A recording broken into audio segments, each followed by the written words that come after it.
आज दरभंगा एयरपोर्ट भी शुरू हो गया है।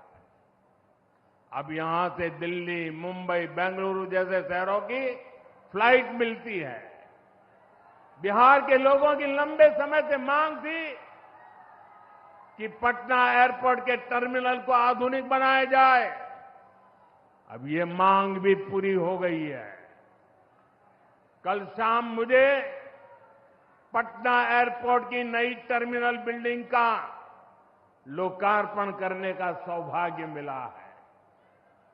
ये नया टर्मिनल अब 1 करोड़ यात्रियों को संभाल सकता है। बिहटा एयरपोर्ट पर भी 1400 करोड़ रुपए का निवेश हो रहा है। साथियों, बिहार में आज हर तरफ 4 लेन और 6 लेन सड़कों का जाल बिछ रहा है। पटना से बक्सर, गया जी से डोभी, पटना से बोध गया जी, पटना, आरा, सासाराम, ग्रीनफील्ड कॉरिडोर, हर तरफ तेजी से काम हो रहा है। गंगा, सोन, गंडक, कोसी समेत सभी प्रमुख नदियों पर नए पुल बनाए जा रहे हैं। हजारों करोड़ की ऐसी परियोजनाएं बिहार में नए अवसरों और संभावनाओं का निर्माण कर रही है। इन प्रोजेक्ट से हजारों युवाओं को रोजगार मिलेगा।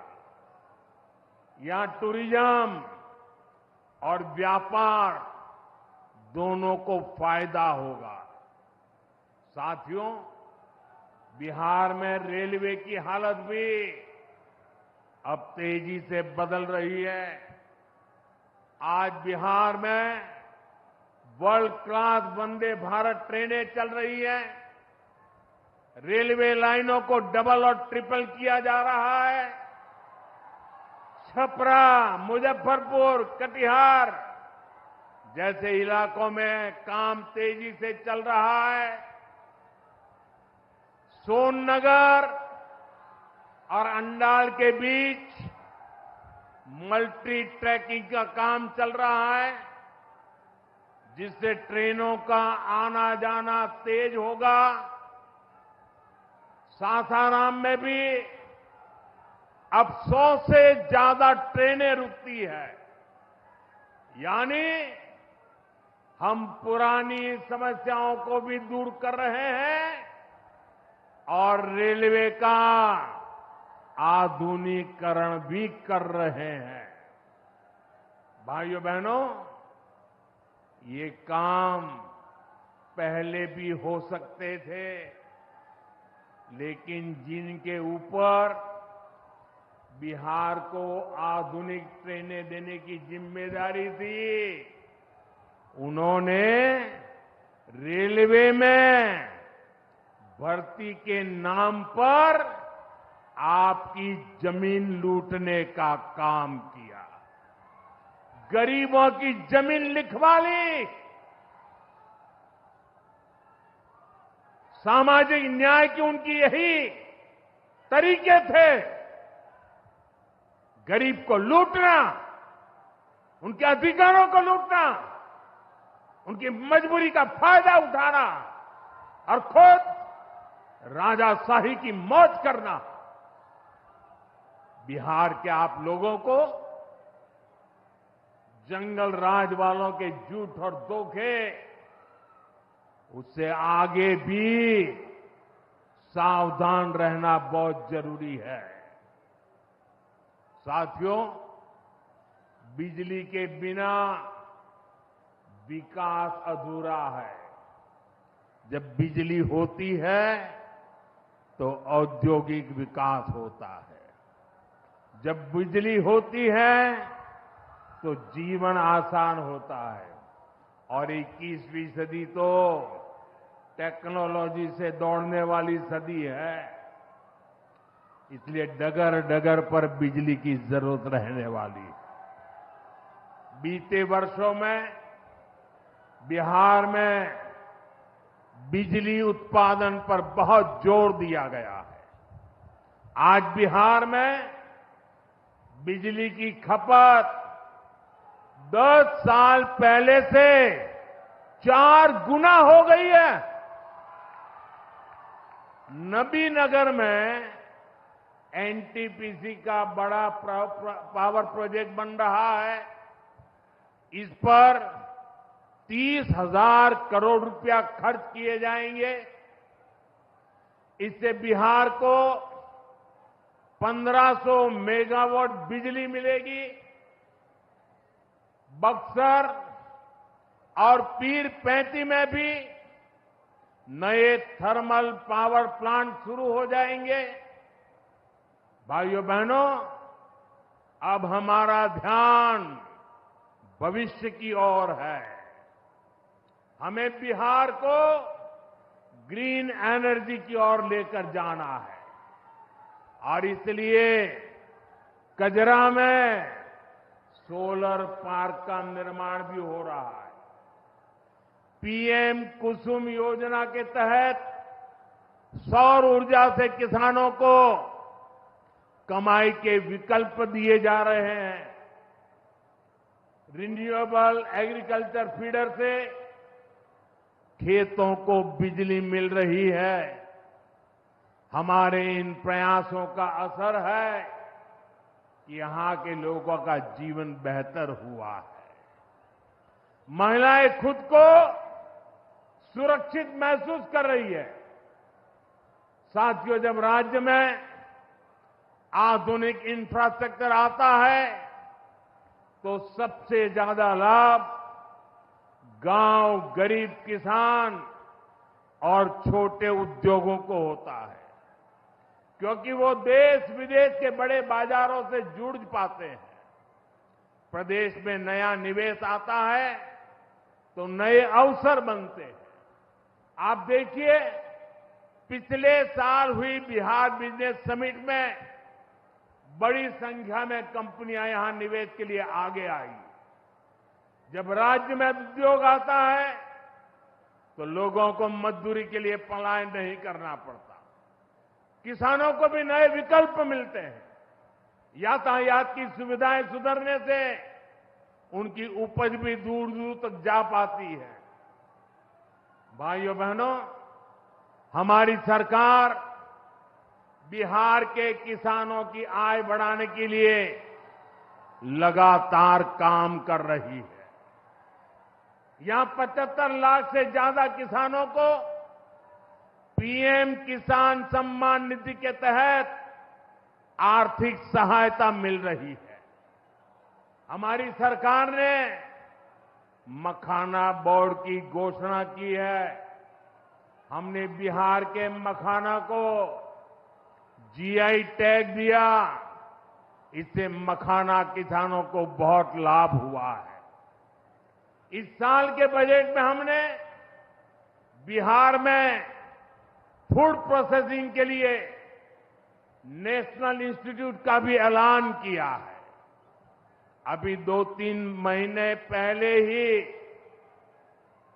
कैबिनेट ने 2-3 दिन पहले ही कैबिनेट ने खरीफ के मौसम के उसके लिए धान समेत 14 फसलों की एमएसपी को बढ़ाने को मंजूरी दी है। इससे किसानों को अपनी फसलों का बेहतर दाम और आमदनी भी बढ़ेगी। साथियों, जिन लोगों ने बिहार को सबसे ज्यादा ठगा, जिनके दौर में बिहार के गरीब और वंचित तबके को बिहार छोड़कर जाना पड़ा, आज वही लोग सत्ता पाने के लिए सामाजिक न्याय का झूठ बोल रहे हैं। दशकों तक बिहार के दलित, पिछड़ों और आदिवासियों के पास शौचालय तक नहीं था। दशकों तक हमारे इन भाई बहनों के पास बैंक में खाता नहीं था। उन्होंने बैंकों में उनके लिए तो एंट्री बंद थी, दरवाजे तक भी घुसने नहीं दिया जाता था। दलित और पिछड़ा वर्ग के ही सबसे ज्यादा लोग झुग्गी झोपड़ी में जीवन गुजारा करते थे। उनके पास पक्का घर तक नहीं था, वे बेघर थे। करोड़ों लोगों के सर पर छत तक नहीं थी। मैं आपसे पूछता हूं, बिहार के लोगों की ये दुर्दशा, ये पीड़ा, ये तकलीफ, क्या ये कांग्रेस और आरजेडी का, क्या यही सामाजिक न्याय था? गरीबों को इस प्रकार से मजबूरी में जीने के लिए सारी नीतियां बनाने के आदी लोग। साथियों, इससे ज्यादा अन्याय कोई नहीं हो सकता है। कांग्रेस और आरजेडी वालों, इन्होंने कभी दलित, पिछड़ा की इतनी तकलीफों की चिंता तक नहीं की। ये लोग विदेशियों को बिहार की गरीबी दिखाने के लिए घुमाने लाते हैं। अब जब दलित, वंचित और पिछड़ा समाज ने कांग्रेस को उसके पापों की वजह से छोड़ दिया है, तो इन्हें अपना अस्तित्व बचाने के लिए सामाजिक न्याय की बातें याद आ रही है। भाइयों बहनों, बिहार में और देश में सामाजिक न्याय का नया सवेरा एनडीए के दौर में दिखा है। हमने गरीब तक जीवन से जुड़ी मूलभूत सुविधाएं पहुंचाई है। हम इन सुविधाओं को 100% लाभार्थी तक पहुंचाने के लिए काम कर रहे हैं। 4 करोड़ नए मकान, 3 करोड़ बहनों को लखपति दीदी बनाने का मिशन, 12 करोड़ से ज्यादा घरों में नल का कनेक्शन, 70 साल से अधिक उम्र के हर बुजुर्ग को 5 लाख रुपए तक का मुफ्त इलाज, हर महीने मुफ्त राशन की सुविधा। हमारी सरकार हर गरीब और जरूरतमंद के साथ खड़ी है। साथियों, हम चाहते हैं कि कोई भी गांव छूटे नहीं, कोई भी हकदार परिवार सरकार की योजनाओं से वंचित न रह जाए। मुझे खुशी है, इसी सोच के साथ बिहार सरकार ने डॉक्टर भीमराव अंबेडकर समग्र सेवा अभियान शुरू किया है। इस अभियान में 22 जरूरी योजनाएं एक साथ लेकर सरकार गांव-गांव, टोला-टोला पहुंच रही है। हमारा लक्ष्य है हर दलित, महादलित, पिछड़े, अति पिछड़े, गरीब के घर तक सीधे पहुंचना। मुझे बताया गया है कि अब तक 30,000 से ज्यादा कैंप लग चुके हैं। लाखों लोग इस अभियान से जुड़ चुके हैं। जब सरकार खुद लाभार्थियों तक पहुंचती है तो ना कोई भेदभाव होता है और ना ही कोई भ्रष्टाचार होता है, और तभी सच्चा सामाजिक न्याय होता है। साथियों, हमें हमारे बिहार को बाबा साहब आम्बेडकर, कर्पूरी ठाकुर, बाबू जगजीवन राम और जेपी के सपनों का बिहार बनाना है। हमारा लक्ष्य है विकसित बिहार, विकसित भारत, क्योंकि जब जब बिहार ने प्रगति की है, भारत दुनिया में शिखर पर पहुंचा है। मुझे विश्वास है हम सब मिलकर विकास की रफ्तार को और आगे बढ़ाएंगे। मैं एक बार फिर आप सबको इन विकास कार्यों के लिए बहुत बहुत बधाई दे। 1000 करोड़ रुपए से ज्यादा की परियोजनाओं का लोकार्पण और शिलान्यास हुआ है। आप सब बड़ी संख्या में हमें आशीर्वाद देने आए हैं। आपका ये स्नेह, बिहार का ये प्यार, मैं इसे हमेशा सर आंखों पर रखता हूं। और आज बिहार में इतनी बड़ी तादाद में माताओं बहनों का आना, ये अपने आप में बिहार के मेरे इतने कार्यक्रमों की ये सबसे बड़ी शानदार घटना है। मैं माताओं बहनों को विशेष प्रणाम करता हूं। मैं आप सभी जनता जनार्दन का हृदय से आभार व्यक्त करता हूं। साथियों, सासाराम की इस धरती के तो नाम में भी राम है। सासाराम, सासाराम के लोग जानते हैं भगवान राम और उनके कुल की रीति क्या थी। प्राण जाए पर वचन न जाई, यानी जो वचन एक बार दे दिया वो पूरा होकर के ही रहता है। प्रभु श्री राम की ये रीति अब नए भारत की नीति बन गई है।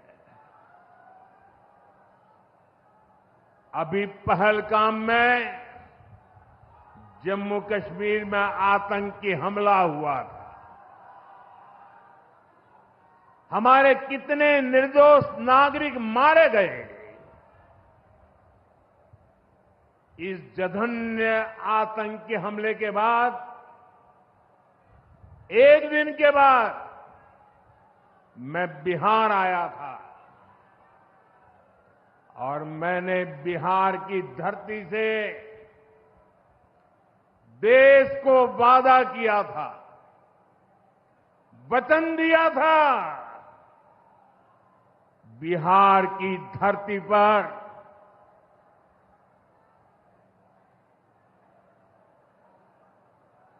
आंख में आंख मिलाकर हमने कह दिया था, आतंक के आकाओं के ठिकानों को मिट्टी में मिला दिया जाएगा।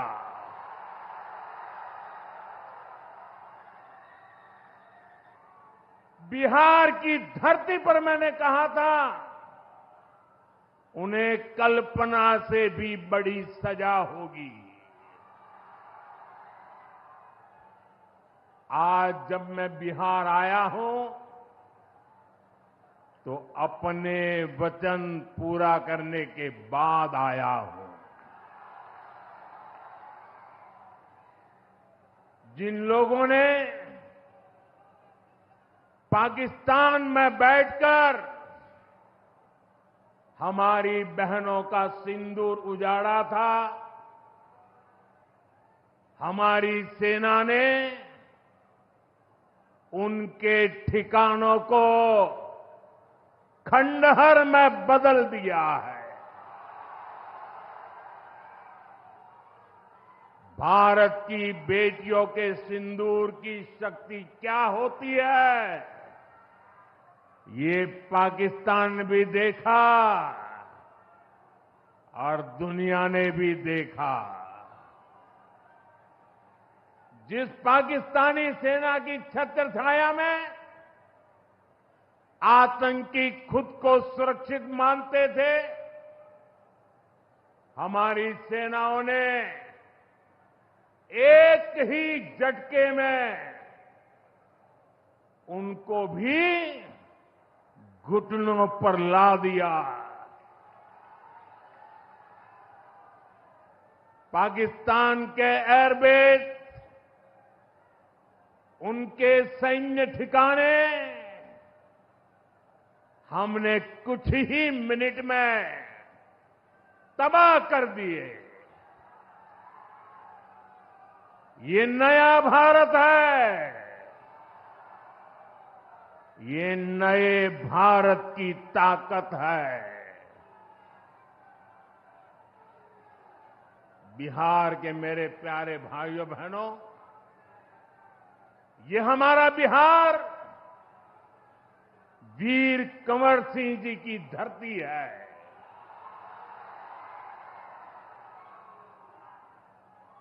यहां के हजारों नौजवान देश की सुरक्षा के लिए सेना में, बीएसएफ में अपनी जवानी खपा देते हैं। ऑपरेशन सिंदूर में दुनिया ने हमारी बीएसएफ का भी अभूतपूर्व पराक्रम और अदम्य साहस देखा है। हमारी सीमाओं पर तैनात बीएसएफ के जाबाज सुरक्षा की अभेद चट्टान है। मां भारती की रक्षा हमारे बीएसएफ के जवानों के लिए सर्वोपरि है। और यही मातृभूमि के सेवा का पवित्र कर्तव्य निभाते हुए 10 मई को सीमा पर बीएसएफ सब इंस्पेक्टर इम्तियाज शहीद हो गए थे। मैं बिहार के इस वीर बेटे को आदरपूर्वक श्रद्धांजलि देता हूं। और मैं आज बिहार की धरती से फिर दोहराना चाहता हूं, ऑपरेशन सिंदूर में भारत की जो ताकत दुश्मन ने देखी है, लेकिन दुश्मन समझ लें ये तो हमारे तर्कस का केवल एक ही तीर है। आतंकवाद के खिलाफ भारत की लड़ाई न रुकी है न थमी है। आतंक का फन अगर फिर उठेगा तो भारत उसे बिल से खींचकर कुचलने का काम करेगा।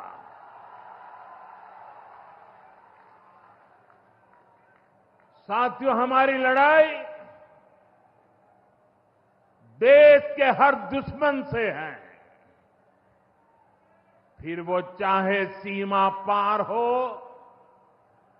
या देश के भीतर हो,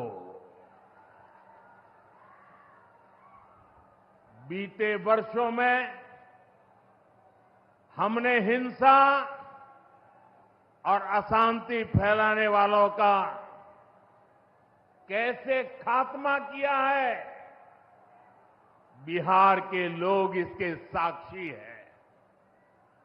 आप याद करिए, कुछ साल पहले तक सासाराम, कैमूर और आसपास के इन जिलों में क्या हालात थे, नक्सलवाद कैसे हावी था, मुंह पर नकाब लगाए, हाथों में बंदूक थामे नक्सली कब कहां सड़कों पर निकल आए, हर किसी को ये खौफ रहता था। सरकारी योजना आती थी पर नागरिकों तक पहुंचती ही नहीं थी। नक्सल प्रभावित गांव में न तो अस्पताल होता था, न मोबाइल टावर,